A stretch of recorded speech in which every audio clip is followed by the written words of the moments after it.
निगम का चुनाव होने वाला है नगर निगम के अंतर्गत, और अभी तक जो निगम में जो पदाधिकारी जमे हुए हैं 4 साल से 5 साल से, उनका तबादला दूसरे जगह होना चाहिए। अभी तक उस पर नहीं हुआ है। वह निगम के चुनाव को प्रभावित करेंगे। दूसरी तरफ निगम क्षेत्र में नदी का, तालाब का, चाहे कोयल नदी के किनारे हो, नावाटोली तालाब हो, गीता भवन के सामने तालाब हो, तालाब के किनारे अतिक्रमण किया गया है बड़े बड़े रसूखदार लोगों के द्वारा, अरुणा शंकर के द्वारा, डॉक्टर आरपी सिन्हा के द्वारा, गीता भवन के दुकान के। लेकिन इस पर कोई निगम कार्रवाई नहीं कर रहा है। यहाँ तक कि जो शहर के पदाधिकारी हैं, एसडीओ, आईएएस, इन लोग भी तालाब अतिक्रमण पर, नदी नाला अतिक्रमण पर कुछ नहीं बोले। भाजपा के विधायक और सांसद तो मौन व्रत धारण कर ये लिया, इनको जनता के हित में कुछ नहीं बोला। दूसरा जो व्यवस्था है स्वास्थ्य, जो आम जिंदगी से जुड़ा हुआ है, जिले के अंदर स्वास्थ्य व्यवस्था चरमरा गई है।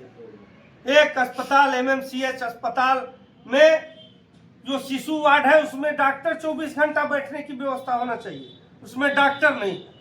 अस्पताल अधीक्षक केवल अपना चेंबर में बैठ करके काम कर रहे हैं। ऐसा अस्पताल अधीक्षक को तुरंत जैसे बर्खास्त होना चाहिए।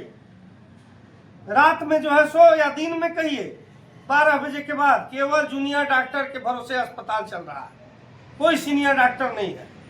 आए दिन जो है से केवल भर्ती होता है और रेफर होता है, रेफर अस्पताल बनकर आ गया। जिला के अंदर पलामू के सिविल सर्जन जैसे गांव देहात में मुद्दे के तहत जैसे दे दिए हैं अल्ट्रासाउंड खोलने के लिए, एक्सरे मशीन खोलने के लिए, अस्पताल खोलने के लिए। पाकी में भी आप लोग सुने होंगे कि 2-2, 3-3 अस्पताल को बंद किया गया था, वहां पे मृत्यु हो गई थी, जिसमें किरण सिंह अस्पताल है, कादरी अस्पताल है, झारखंड अस्पताल, से बहुत उदाहरण हम देंगे।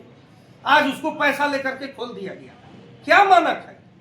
सिविल सर्जन क्या मानक तय किए हैं कि पैसा लो और छोड़ दो, अपना निजी प्रैक्टिस कर रहे हैं। यह स्थिति बनी हुई है। जिले के अंदर धान खरीदना बंद हो गया है किसानों से, धान क्रय केंद्र खुला बंद हो गया।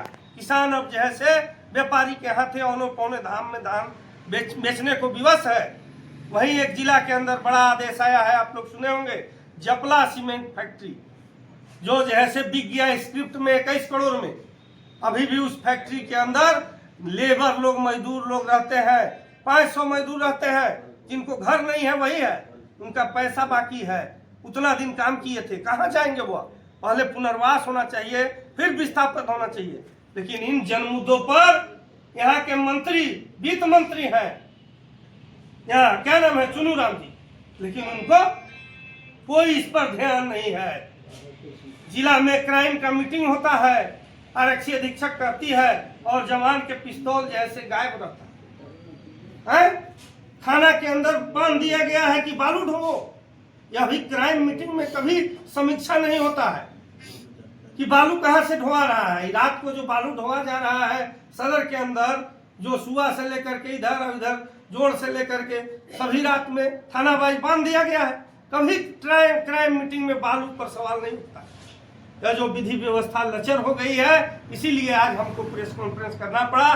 कम्युनिस्ट पार्टी इन सभी जद्दू मुद्दों को लेकर के लगातार संघर्षरत है। हम बताने के लिए आए हुए हैं कि आप व्यवस्था में सुधार लाइए। यहाँ पलामू को हम चारागाह का अड्डा नहीं बनने देंगे।